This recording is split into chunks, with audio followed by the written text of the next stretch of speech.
behalf of the Hollingworth Center, as Duran mentioned, I am the director of the center and have an opportunity to be involved in the variety of the programs of the center.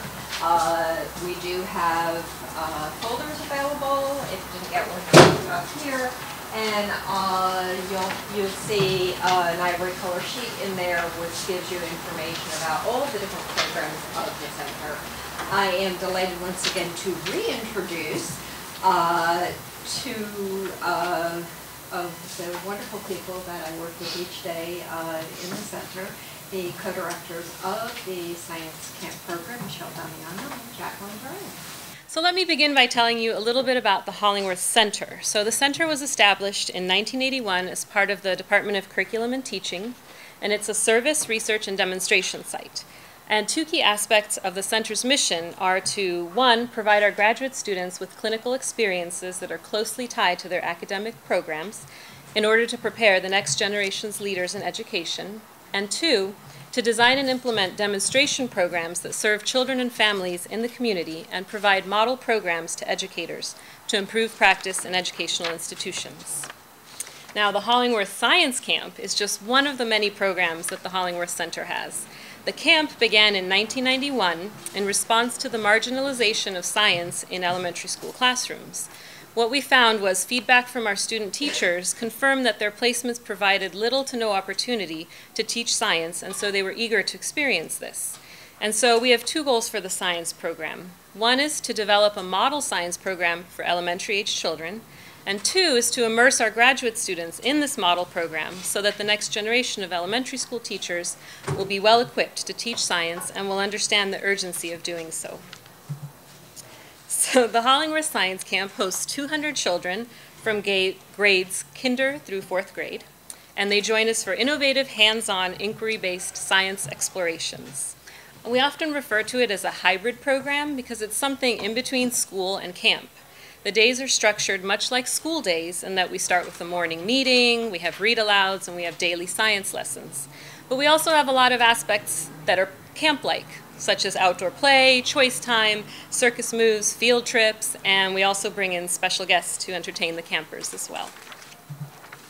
So who is a Hollingworth camper? They're just like any other kid who's just completed kinder through 4th grade. They're curious, they're creative, they're active. They may have a stronger interest in science since they've self-selected to attend a summer science camp. But they come from all over the city, from both public and private schools. We have about half and half. And who is a Hollingworth Science Camp teacher? The head teachers are TC alums who return year after year to be part of this exciting community of teachers. They're currently teaching in a range of positions in public and private schools throughout New York City and New Jersey. And the assistant teachers are current TC graduate students who are looking to spend their summer immersed in the teaching of science. So they're no different from the campers in that they're also curious and creative risk takers with a thirst for innovation. Okay, so now that you have a sense of who our campers and our teachers are, I'd like to talk a little bit about how we actually pull this operation off. So camp to me is a little bit like a pop-up. Reminds me a little bit of the ice cream man.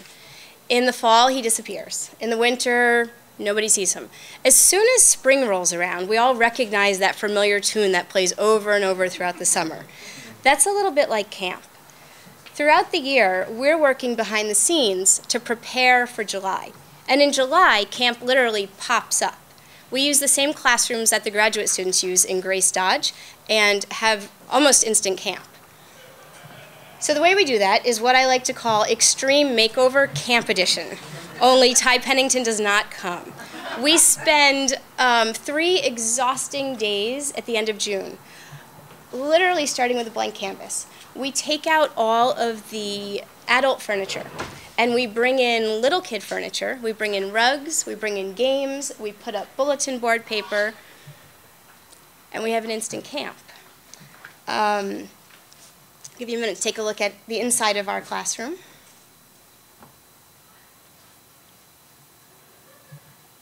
So Our classrooms resemble school in many ways. We decorate the outside of our doors as a way to make a graduate campus child-friendly, also as a way to say to the children, you belong here. You know, this is where you're going to spend July.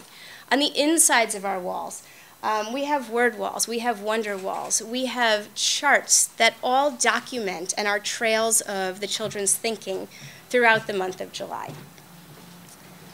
So if you were to peek inside one of our classrooms in July, you would see our students actively doing science. So for example, that top corner over there with the arms stretched out, that's our flight group, and they are looking at wingspan and studying birds as an entry point into flight. The group underneath them is testing a suspension bridge, and these guys over here, this is our life cycles class, and they're getting ready to use a grid and record data. They've taken their tadpole tank and placed some water plants inside the tadpole tank, and they're getting ready to look at where the tadpoles cluster, whether it's under the plants, near the plants, or out in the exposed area. So regardless of the topic, our children are always actively engaged. We're actively doing science, and we're always using science tools. Now, one of the highlights of our program is actually at the end of camp. The children participate in a science parade. So throughout the 4 weeks, they're working with an art teacher to design their parade projects that relate to their topic. Science lessons are woven in with the art lessons, and at the end of camp, some of them wear them, some of them carry them, and they parade literally right through the center of Columbia's campus. All of the parents come, friends come, and they gather on the steps with noisemakers and signs and cheering, and it's just a nice celebration, a way to not only end camp, but allow the kids to share their joy of learning about science.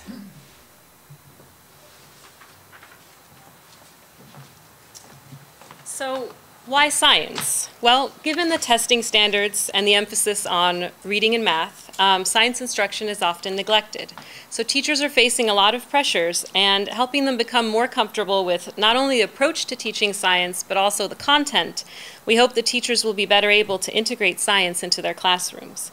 We give them this idyllic, 1-month intensive experience in hopes that they can take what they learn here and apply it to their classrooms throughout the city and beyond. In the literature on science training for elementary school teachers, they've been characterized as either knowers of or wonderers about science.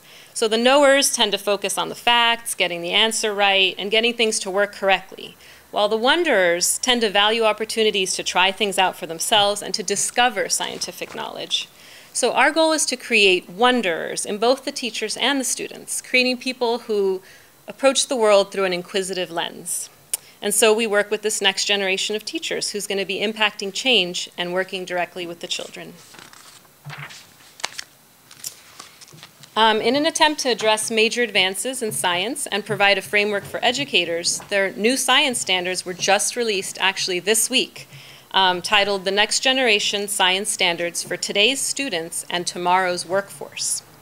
The April 9th New York Times article points out that while the standards cover K through 12 science, the emphasis is mostly placed on grades 7 through 12. The standards claim to emphasize the process of science over the content of science. However, the standards are actually quite content-driven and disjointed.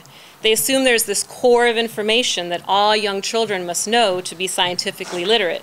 Despite their claims of emphasis on the process of science and thinking like a scientist, the K through 5 standards don't actually reflect these objectives. The new standards prescribe the content at the elementary level without any attempt to connect to what is considered developmentally appropriate for young learners, and with no connection to their everyday lives.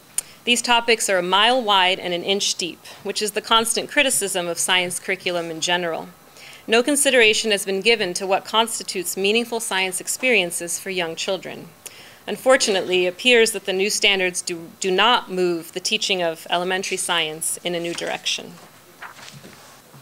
So I would like to talk about why else science. So why else science is because science is everywhere. It's in our world, it's in our everyday objects, but we often don't stop to consider that. So I want to take a look at a sneaker.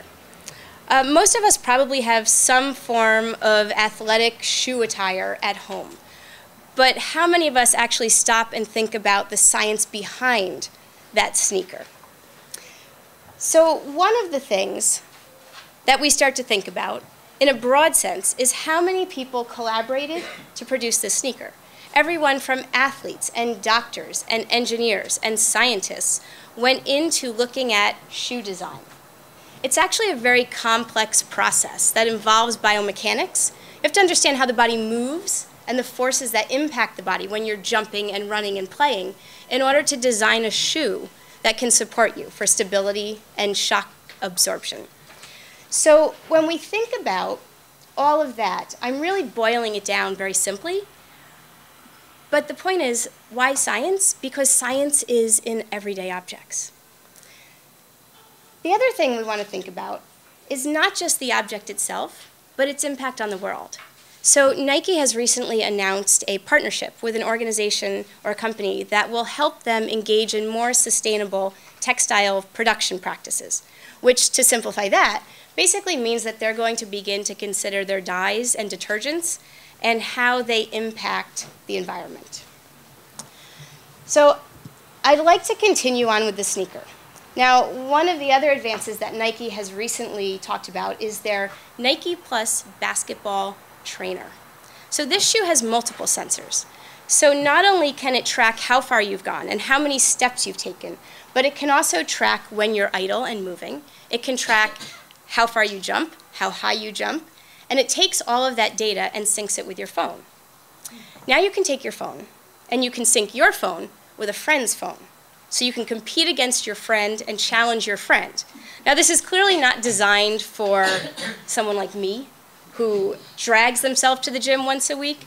It's obviously intended for a more athletically inclined market, but the technology is moving the shoe from something you wear for personal recreation to a mode of communication and social engagement. Now, if we consider footwear in general and go even wider, there are some researchers at Carnegie Mellon University who are working on developing a biometric security sole insert. So in other words, this insert, like a Dr. Scholl's type insert, would go into a shoe and either allow or deny access to high security infrastructure, such as nuclear power plants and military bases. Now the idea behind it is that everyone has a unique foot and a unique way of walking. And so all of that data about a single person's movement would be recorded and stored. Now if someone has the shoes on, within 3 steps, the shoes can determine whether the actual wearer belongs to those shoes. If it matches, the shoes go dormant. If it doesn't match, the shoes would trigger a silent alarm. Wait, it gets better. So this technology is also being considered in other areas. At a recent Alzheimer's Association conference, they're looking at using this same technology to help detect early signs of dementia. When an elderly person's gait and pace changes, it can often signal the onset of dementia. And so this advancing technology has implications in many arenas. So I'm going to take a sip of water while you ponder that. Okay. So our goal is to get our teachers thinking about their world and wondering about their world and looking and seeking for innovation. So the real question is, how do we do that? We're a July 1-month program. And the way we do that is by starting with the teachers. We hope to light fires under them and engage them so that they can do the same for their students. Now, logistically, the way we do that is we match up a lead teacher with 3 assistant teachers. Now, the assistant teachers have a range of experience. Some of them have not yet student taught. Some of them have 2 or 3 years experience in their own classroom. So there's a couple of things we have in place to help us mentor when there's such a wide range of experience. One of the things we have in place is on our staff, we have a lead staff developer. We have a wonderful teacher named Renee McShane, and she works tirelessly both in several months prior to camp and throughout the month of July with curriculum and instruction, supporting both the lead teachers in mentoring and the assistant teachers in working in a classroom. Now, one of the other things that we have done recently is we've changed to an online digital curriculum. So this shift has allowed all of our teachers to have access to the curriculum, whereas previously, when it was in paper and a binder, only the lead teacher really had access. The shift to digital also implies the nature of the curriculum, that it's not static, that it's changing, it's revisable. I mean, having a digital curriculum is literally revisable, but it also invites innovation. So back to how we light the fires under the teachers, though. The challenge isn't with the logistics. The logistics we can always figure out. The challenge is how do we take all of these teachers and get them excited about their world? How do we get them excited about the science behind their running shoes? So one of the ways we do that is we have to also be engaged. So throughout the year, we are on top of following science innovation and immersing ourselves so that when we meet these teachers prior to July, we can begin to share our enthusiasm with them. When they start to see our enthusiasm and start to think about the world differently, they can then share that with their students. For a lot of our teachers, it's also a shift in thinking about science and science curriculum, from a very static entity to something that's dynamic and changing. And so this is often part of what helps them also become innovative. So part of our mentoring is really lighting fires under teachers and exposing them to ideas.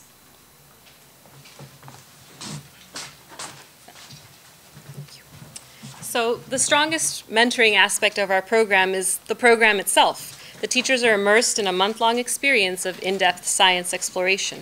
And so now we're going to take you on a tour of camp to give you a sense of the curriculum and how we weave in that science innovation that both the campers and the teachers experience. So these are a few of our topics. We have 8 classes, and there are 25 children in each group, 1 lead teacher and 3 assistants. The topics are developmentally appropriate. For example, 5 to 6-year-olds are focused on themselves, and so they would study the human body. Up to more abstract concepts in the older grades, such as flight, where kids really need to understand complicated concepts like thrust and lift. So we also consider the daily experiences of our city kids in this urban environment when developing the curriculum, and so we underscore that all aspects of science surround them every day. For our oldest group, this means addressing topics that are unique to urban living, so they study buildings and bridges, something they've lived with their entire lives. So I'm going to introduce you to the other 2 groups. One of our groups is the botany group. These are the kids that have just finished kindergarten and 1st grade, so rising 1st and 2nd graders, which means that half of the kids in this particular group have just completed kindergarten.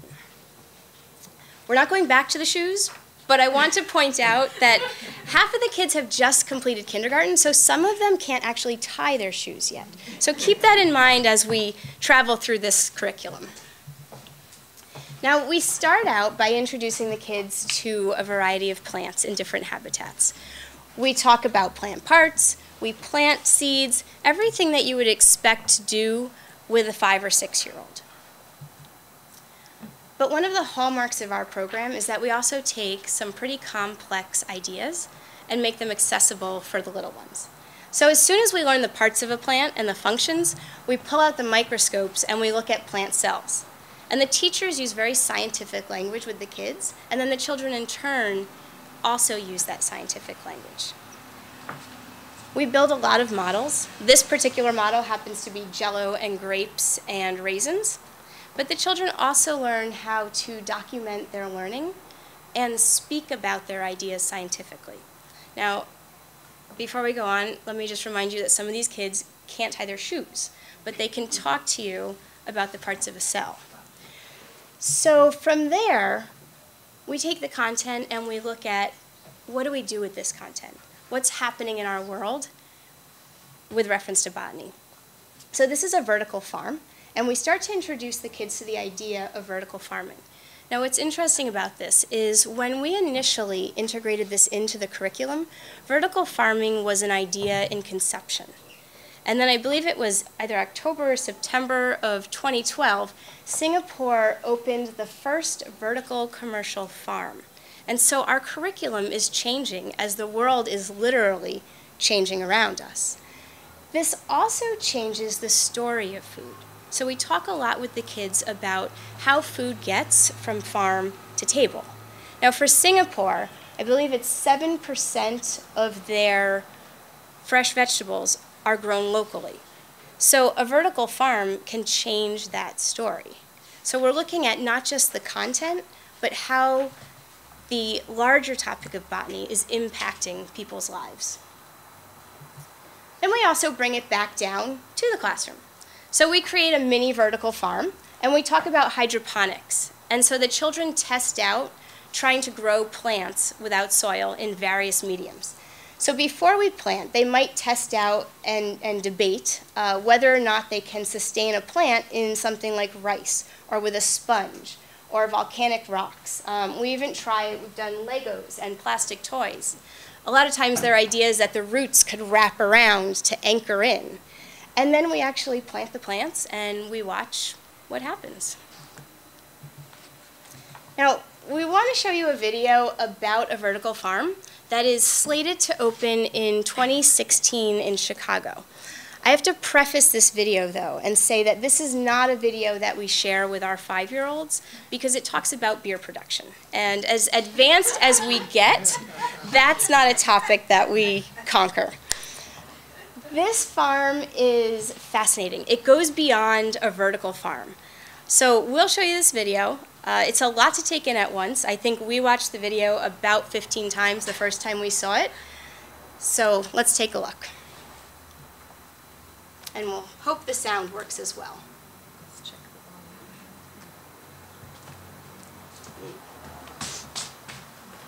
This former meat processing plant in Chicago is about to become a unique food-producing facility called The Plant. And the brilliant part of its design is that the foods it will produce are selected so that the waste from one becomes the raw material for another. Watch this. The plan is to bring in a kombucha tea brewery, a hydroponic vegetable farm, a tilapia fish farm, a brewery, a commercial kitchen, and at the heart of the system, an anaerobic digester that turns organic material into biogas, which is piped to a turbine generator to make electricity for plant grow lights. The plants make oxygen for the kombucha, and the kombucha makes CO2 for the plants. Waste from the fish feeds the plants, and the plants clean the water for the fish. More fish waste goes to the digester, along with plant waste, waste from outside sources, and spent grain from the brewery. Spent barley from the brewery feeds the fish. Sludge from the digester becomes algae and duckweed that also feed the fish. Now, along with electricity, the turbine makes steam, which is piped to the commercial kitchen, the brewery, and the entire building for heating and cooling. So, we get kombucha tea, fresh vegetables, tilapia, beer, and food from the kitchen, all with no waste. Add to this that the plant will add 125 green jobs in a distressed area, and that's state-of-the-art integrated food production. Visit us on Facebook for more stories of green innovation. We made this video, and we can make yours. MinuteNavigator.com. Okay, did you catch all that? I think I can actually top it when I wrap up our botany part of the tour. So one of the things that we talk about with the kids we talk about pollinators. Along those lines, we also talk about the fact that there's a lot of attention recently to the declining bee population. We also start to talk about possible solutions. So one of the things we say to the kids is we know that bees are declining, and there's this group of scientists that are studying the bees, and they're trying to figure out why their numbers are declining and how to help them. But there's this other group of scientists called engineers, and they're also studying the bees, but for a different reason. They're not looking to help the bees necessarily, but they're looking to say, if the bees disappear, how else can we pollinate crops? How about a robotic bee? And so that's exactly what's happening at Harvard University. So at Harvard, they're developing a robotic bee. And it has many applications. Pollinating crops is just one. That's the one that we focus on with the kids because it has the immediate botany application. These could also be used to monitor traffic. It could be used for military surveillance. It could be used, and they could be deployed for search and rescue in a natural disaster. So there are multiple applications. One of the things that we talk about when we look at this is the fact that these bees are not in operation yet. This is a work in progress. Sometimes I think when we share innovation with children, they see a finished product. And what they don't always understand is that it started back here. And there was a lot of trial and error and failures and successes, but it's a process to get to the end. And so when looking at this, while it's a brilliant idea, it's a work in progress, and they're working on it. And that's what we want the children to understand, is that it's both about the content, the what do we do with the content, what can we imagine, but also the habits of mind of a scientist.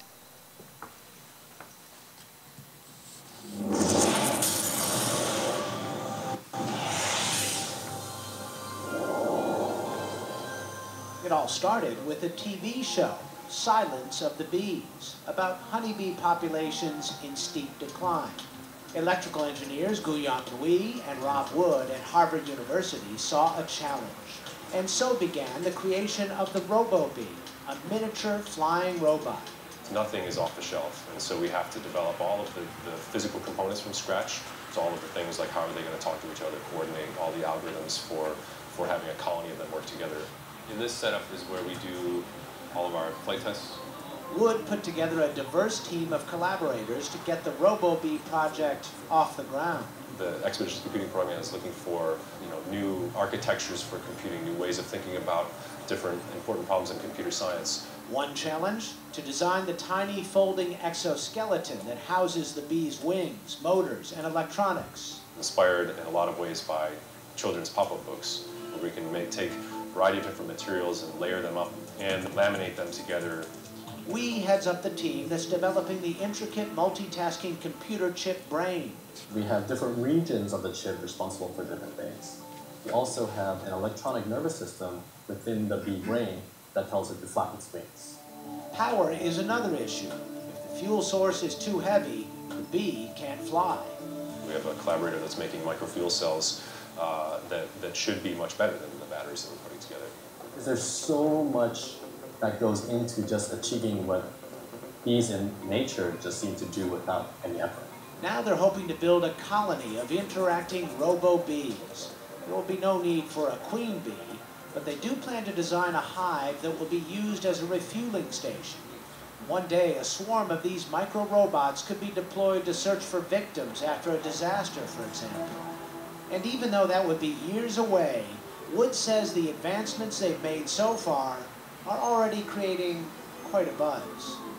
For Science Nation, I'm Miles O'Brien.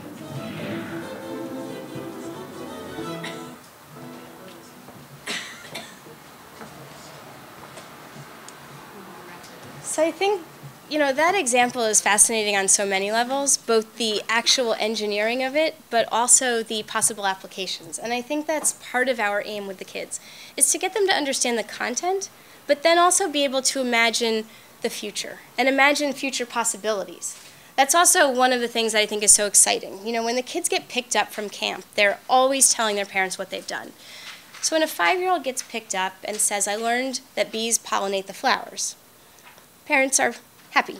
When a 5-year-old gets picked up and says, I learned that there are engineers making a robotic bee, it's a whole different conversation, right? Now a 5-year-old who possibly can't tie his shoe is teaching his parent about what's happening in the world. And that's part of what we love about this. So if we can move forward, There we go. I'd like to introduce you to our power curriculum. This curriculum has seen a lot of changes and advances in the last 10 years. So I've been with the camp for 10 years, and one of the things that has changed is the children's access to information. So when the children come to camp, we send them their topic about a month before camp starts. And in the past, the children show up in July, and we spend some time introducing them to the topic and then moving forward. Now with access to the internet at younger and younger ages, when children find out their topic, they go home and Google it. And they show up telling us everything we would have taught them that first week. And so our curriculum has to change not only to keep up with the changing world, but the children's knowledge that's changing.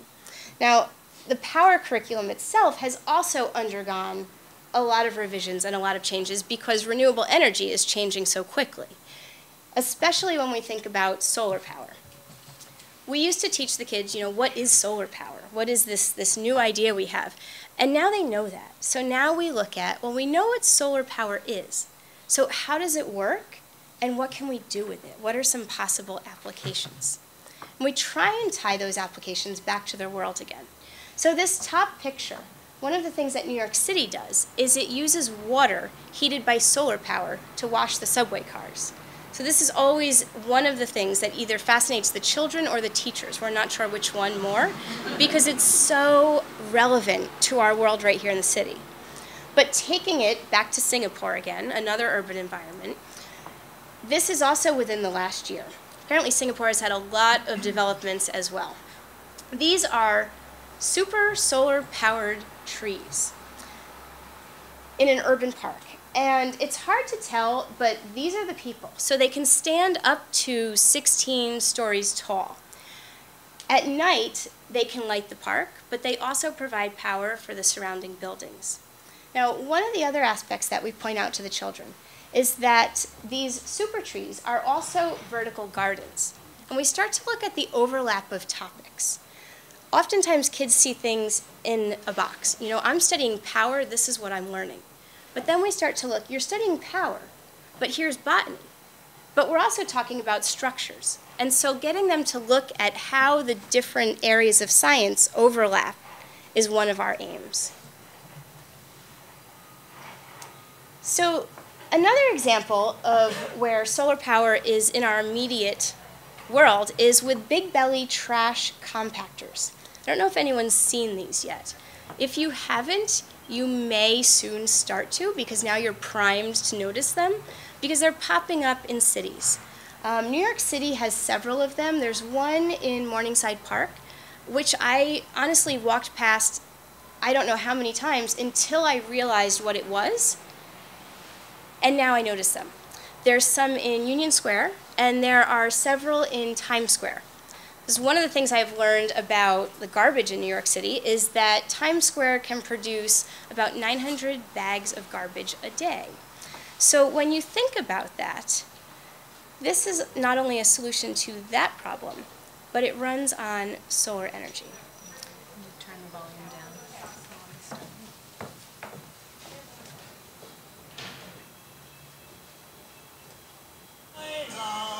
That's as low as it goes.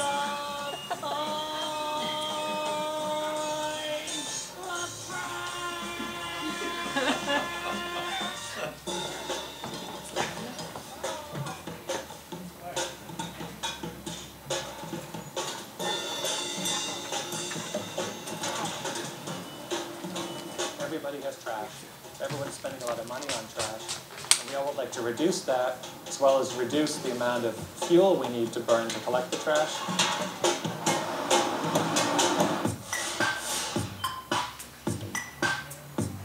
Compaction is an old idea, but until now there hasn't been a way to have compaction right where you and I throw away our trash. So what the Big Belly does is it automatically compacts about 5 trash cans into a single can. That directly reduces the costs and the fuel consumption and the emissions from the collection vehicles.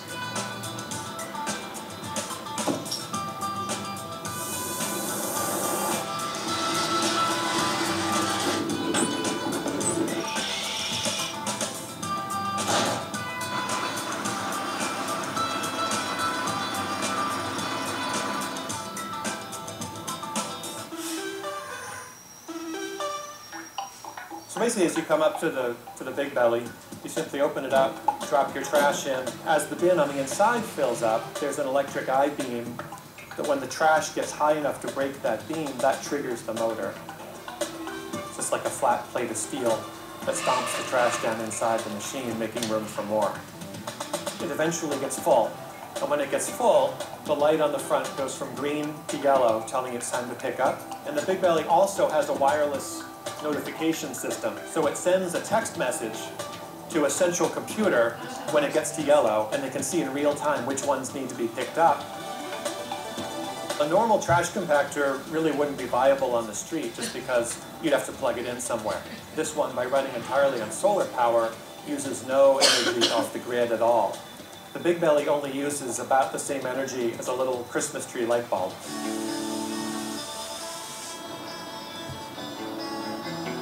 Having a recycling unit on the street is the first time that Philadelphians were able to recycle curbside as pedestrians.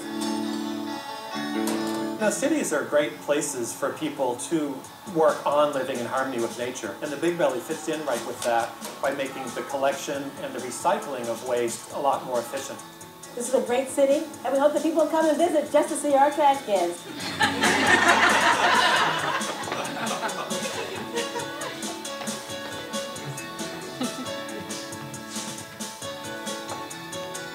And we don't work for the tourism board in Philadelphia, nor Nike.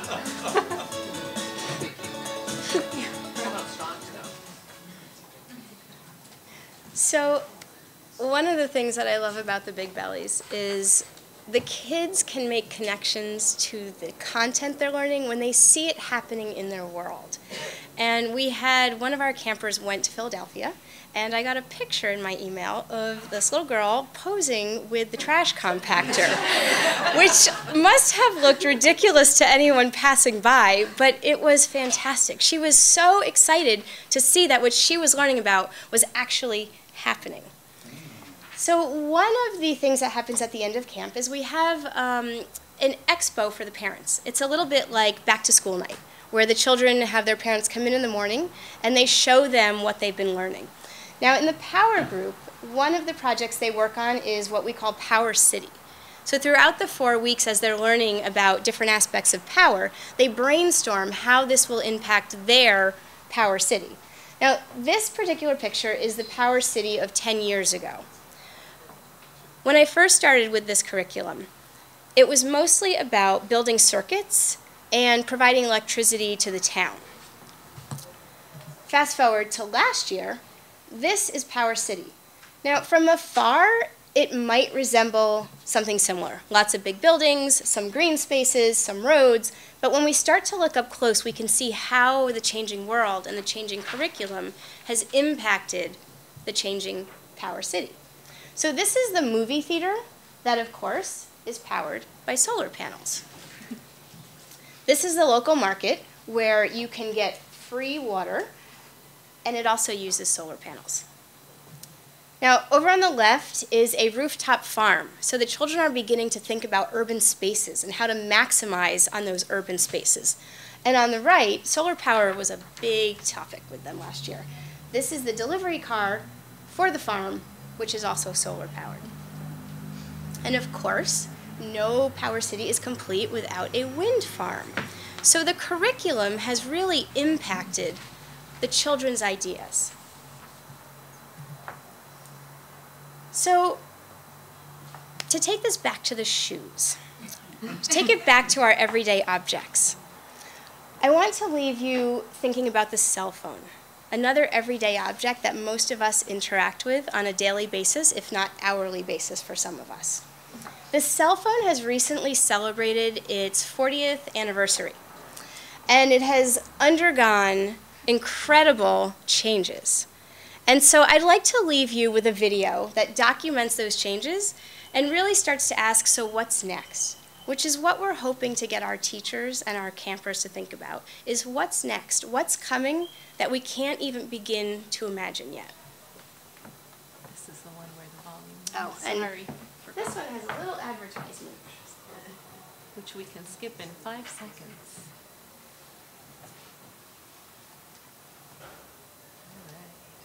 Tonight, as we speak, there are an estimated 5 billion cell phones in the world. 40 years ago tonight, there was only one. Looking back, how did we ever stay in touch? How did we ever manage? Somehow we did while managing to win World War II and go to the moon in our spare time. But the cell phone and the smartphone are here, And it's time to reflect back on their birth. Our report on today's anniversary from NBC's Kevin Tibbs. How did we ever survive without it? But did you know the first cell phone call ever made was on this New York street 40 years ago today with one of these? Wow. It's been a long time since I've seen one of these. Well, I wouldn't even know where it's to.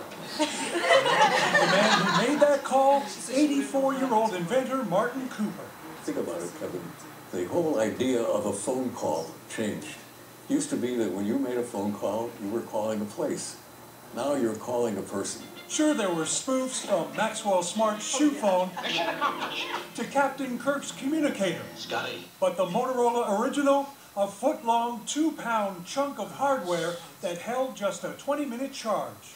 Early models cost $4,000. Society had no idea a cultural sonic boom was about to hit. Without the original brick phone, we would not have the wireless internet, Wi-Fi, and all the great things we enjoy today. Where did the idea come from? The walkie-talkie, soldiers communicating on the battlefield. It gave birth to this, the first cell phone, people speaking to one another from anywhere. Remember when these were sexy? Greed is good. Michael Douglas had one in Wall Street. Did you wake up, call, pal? By 1988, even NBC producers were using the brick models. Go and feed from whichever place is best to feed. So what's coming next? If you think about it, holding this thing up to your ear, does that make a great deal of sense? I mean, it's so awkward. The phone ought to be really either over your ear or embedded under your skin. Even if the cell phone gets microscopic, chances are we'll answer it, in spite of its inventor's best intentions. We always put an on-off button on the phone. The phone is supposed to be your slave. You're not supposed to be the slave of your phone. If only. Kevin Tibbs, NBC News, Schaumburg, So I will leave you with that to think about the what's next, the same way that we hope our teachers and our children are always thinking about what's next.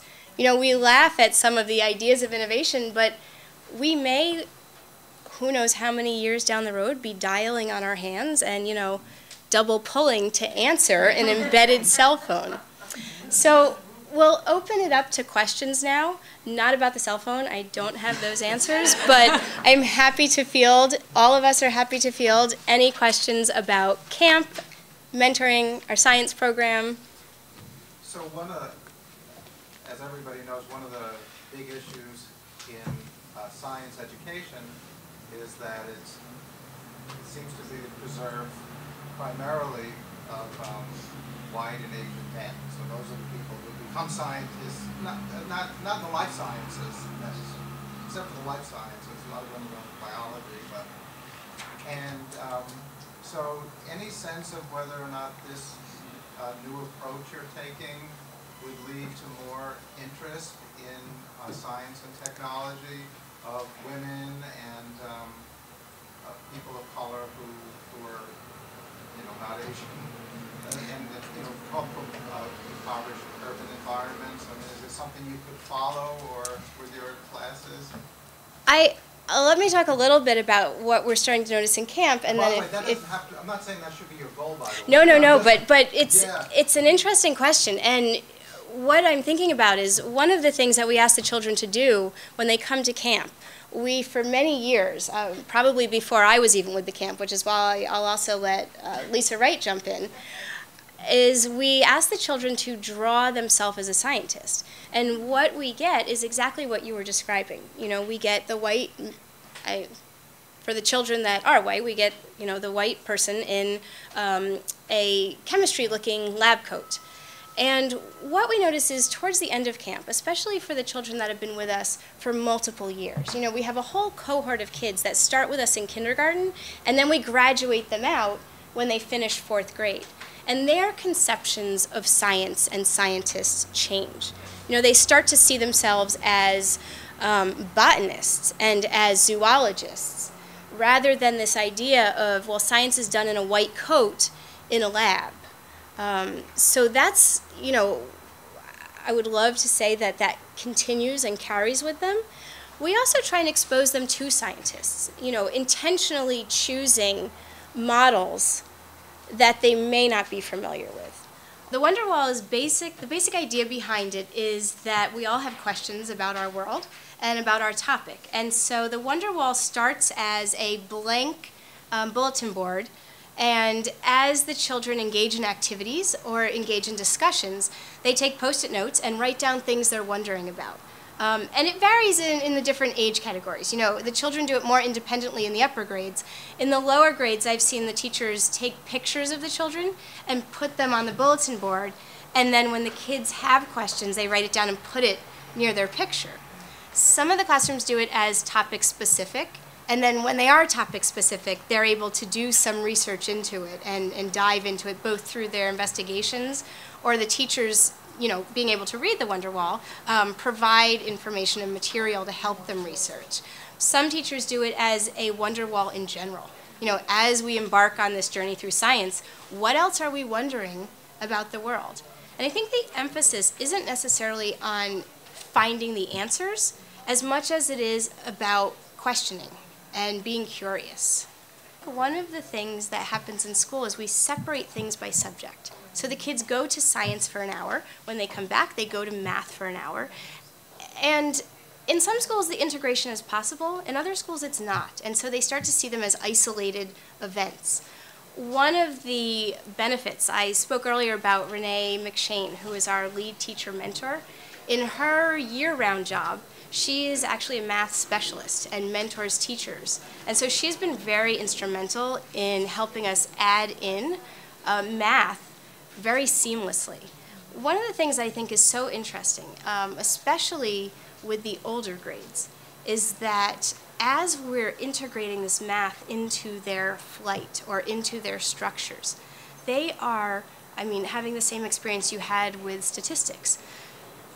What I'm finding interesting is some of the things we're asking them to do are the exact same things we ask children to do in school, but they find it dull and uninspiring. And these kids are, you know, voraciously eating up everything we present to them.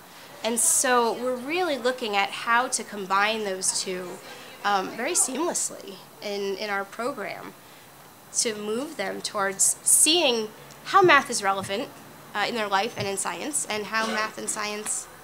Don't forget to write a book.